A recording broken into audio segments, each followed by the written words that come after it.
O jornalista bolsonarista do portal UOL, José Fux, acredita piamente que Lula e a esquerda se beneficiaram com o escândalo do Banco Master de Daniel Vorcaro. A gente vai explicar esse equívoco para vocês agora aqui no plantão do Meteoro. Vamos lá.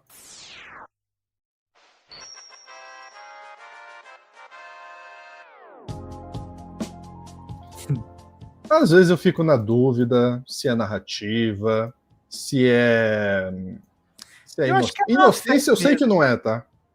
Não, é má fé e é um negócio assim, tudo bem, se eles virassem e dissessem assim, setores do governo Lula se beneficiam do escândalo do Master, eu até concordaria, porque o governo Lula inteiro não é de esquerda, né, Lúcio? Uhum. O governo Lula é uma frente ampla que podem ter interesses de banqueiro bem explícitos.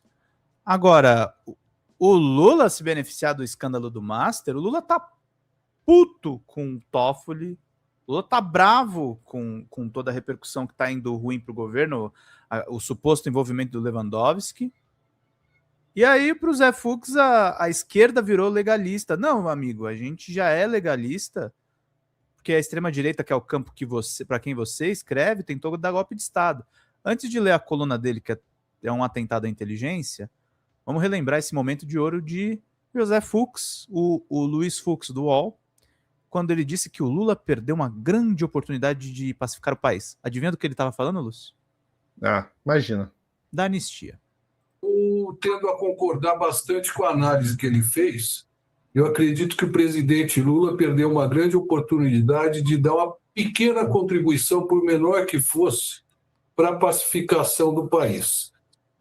Como dizia o jurista Sobral Pinto, né? A gente não se governa com o fígado, mas com a cabeça e com o coração. E acho que existe um consenso. Eu acredito que o presidente Lula tomou uma decisão com o fígado, num tema em que há um consenso razoavelmente amplo sobre o exagero das penas. Que exagero de penas, Lúcio? Os caras estavam planejando matar o Lula e eles queriam que o Lula... Eu vou te contar qual que é o consenso, Zé Fux. Eu acho que o Bolsonaro tinha sido condenado a 40 anos. Não 27, 3 meses. Eu acho que o Xandão foi moderado. Tinha que ter sido 40, porque foi golpe de Estado, não foi um passeio no parque. Dadas ao pessoal que fez o quebra-quebra no Congresso, acusado de ter promovido um suposto ato golpista. Suposto ato golpista. Penas que variam até 17 anos de prisão. Acredito que o projeto da dosimetria era o mínimo que se podia fazer para reparar esse exagero absurdo nas penas que essas pessoas receberam, e acho que o presidente Lula poderia ter feito um gesto de solidariedade, um gesto humano, no sentido de contribuir para melhorar o clima político no país, reduzir um pouco a polarização que tanto nos aflige. Blá, blá, blá, blá, blá, blá. Sempre essa conversinha, né? Sempre... Com todo respeito à trajetória do José Fux no jornalismo, que com certeza o que ele tem de trajetória, talvez eu não tenha de idade, mas a trajetória dele é focada em economia. Quem é José Fux para falar sobre sobre casos jurídicos, né? Quem é ele para falar que foi um exagero? Não, sabe, a gente tem ministros do Supremo Tribunal Federal, que é a corte mais alta, ou seja, em tese são pessoas preparadas para estarem ali, que julgaram um caso de muitos autos, viram provas e contraprovas, ouviram as defesas, e aí o José Fux, no alto do seu conhecimento jurídico, vem falar que foi exagerado. Me perdoe, né? Não, é um negócio assim, e aí não para aí, e lá vem mais. O Master e a guinada legalista dos isentões e da centro-esquerda. Olha lá, vamos ver. que o Zé Fux não é isentão, ele se posiciona.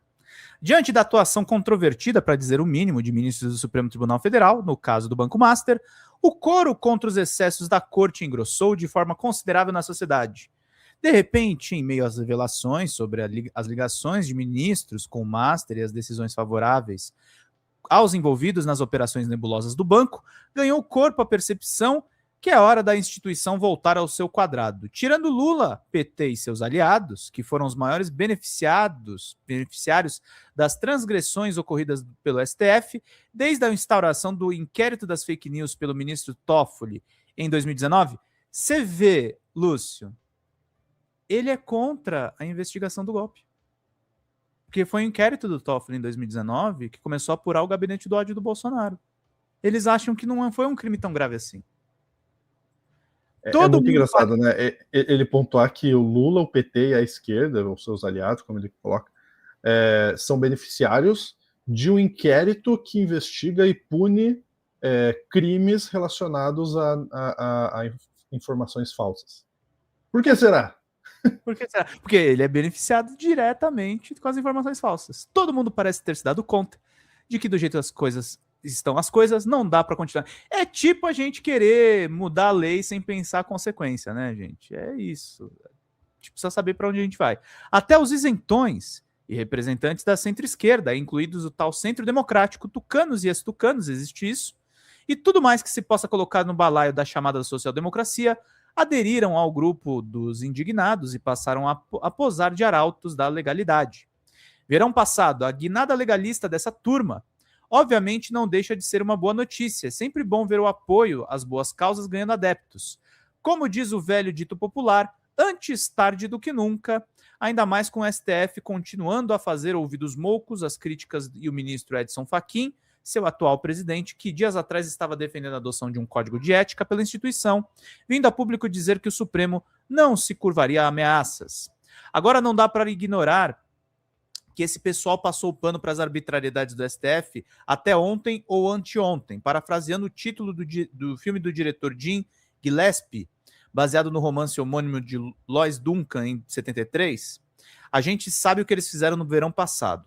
Provavelmente lá atrás, se tivessem esperneado quando Toffoli instaurou ao malfadado inquérito das fake news e indicou sem sorteio o ministro Alexandre de Moraes para ser o seu relator, nós não estaríamos hoje nessa situação.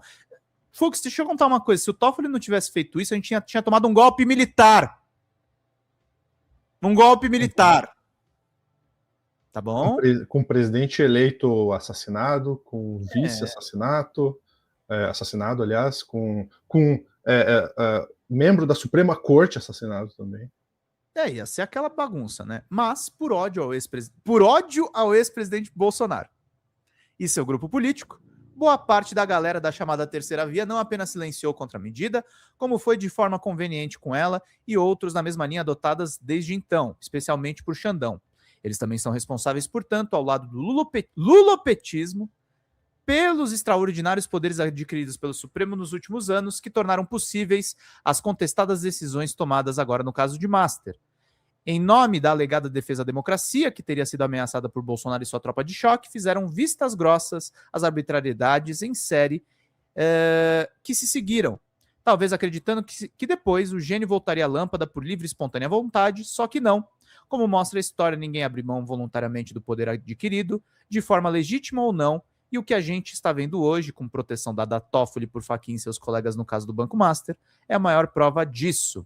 Censura. Ao longo de todo o processo de degradação institucional e legal do país, não se ouviu uma palavra sequer dos isentões e social-democratas em defesa da legalidade da volta do STF ao seu quadrado. Foi assim que, desde o princípio, em abril de 2019, quando a censura feita à revista Cruzoé, cuja capa trazia uma foto de Toffoli com os dizeres "o amigo do meu pai", codinome usado pelo empresário Marcelo Odebrecht para se referir ao ministro, num e-mail enviado a executivos da empreiteira em 2017. Na mensagem, Odebrecht questionava se eles haviam fechado com Toffoli, então ministro-chefe da Advocacia Geral da União, pendências relativas à hidrelétrica do Rio Madeira, sugerindo, na visão de muitos analistas, o pagamento de propina a ele. Na época, ninguém ou quase ninguém do grupo da terceira via se levantou para protestar contra a censura. Foi assim também em relação às ordens secretas de Moraes para as redes sociais tirarem do ar páginas de usuários que criticavam o STF e os bancos bloquearem as suas contas bancárias, a prisão preventiva de Felipe G. Martins, ex-assessor de Bolsonaro e discípulo do Olavo de Carvalho, por uma viagem aos Estados Unidos que ele nunca fez, mentira, e a detenção de mais de 1.000 manifestantes por suposta participação no quebra-quebra do 8 de janeiro em Brasília sob acusação de tentativa de golpe e abolição violenta do Estado Democrático de Direito. Foi assim ainda que em dezenas de decisões semelhantes do STF, como o bloqueio das contas Starlink, pela não indicação do representante legal no país pelo X, embora duas empresas tenham acionistas diferentes, ainda que ambas sejam controladas pelo empresário Elon Musk, no uso do TSE como braço investigativo do Supremo contra apoiadores de Bolsonaro e na tentativa de bloqueios de páginas de brasileiros que moravam nos Estados Unidos sem passar pelo devido processo legal no país.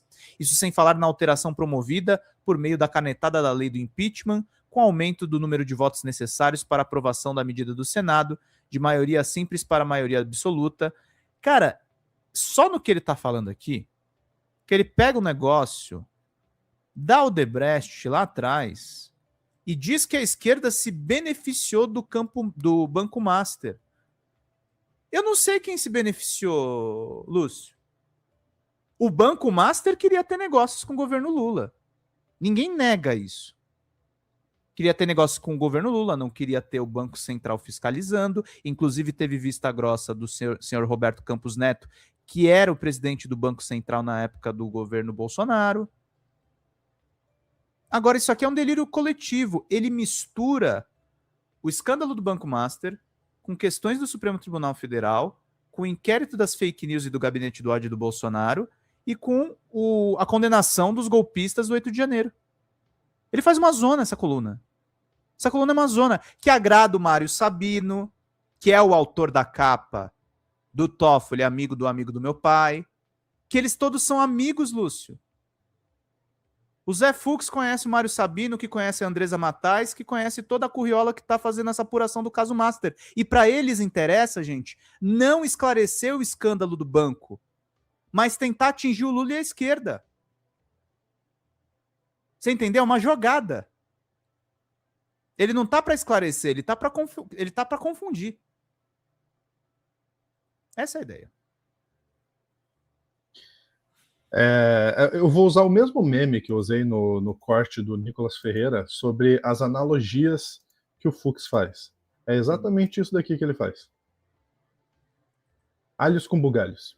Né? Ele traz casos totalmente diferentes para tentar criar uma narrativa. E aí, cara, se a gente olhar o histórico de colunas do Fux, parece que ele tem uma tara por criticar a esquerda. Basicamente, as colunas dele são para criticar a esquerda de alguma forma. Ou enaltecer posturas como... E o Supremo. Né? Então, e isso eu posso provar, tá? Eu vou colocar na tela. A última coluna aqui que a gente tem nessa data. Abstenção infame do Brasil contra o massacre no Irã. O Master e a guinada legalista dos isentões e da centro-esquerda, que foi o que o Pedro mostrou. Por que o PT, a esquerda global, não fala mais do Milei? Criticando o Fachin, os abusos de Xandão e o caso sinistro de Felipe Martins. Recuo de Toffoli, levanta dúvidas. Os bolsonaristas... Olha esse título. Os bolsonaristas, a extrema-direita e o gabinete do ódio petista. Quer que eu traga a coluna mais fácil? Essa é a coluna mais calma fácil dele. Essa daqui para mim é pior. Eu vou te entregar, Pedro. É bom que os Estados Unidos busquem ampliar a democracia no mundo. Isso daqui ele fala a partir do que os Estados Unidos... do sequestro do Maduro! Ele fala que o sequestro do Maduro foi bom. Então, gente, o UOL contratou o tio do Zap. Parabéns, UOL. Parabéns. E tiraram eles das lives, muito provavelmente porque os nossos vídeos viralizaram. E só dizer uma última coisa, Lúcio. É uma satisfação imensa você falar José Fux, e a gente ouve assim o Fux, e quase lembra de um ministro de um voto de 13h30. Que você estava naquele dia. Nem me lembro. Acaba, pelo amor de Deus. Tchau, gente.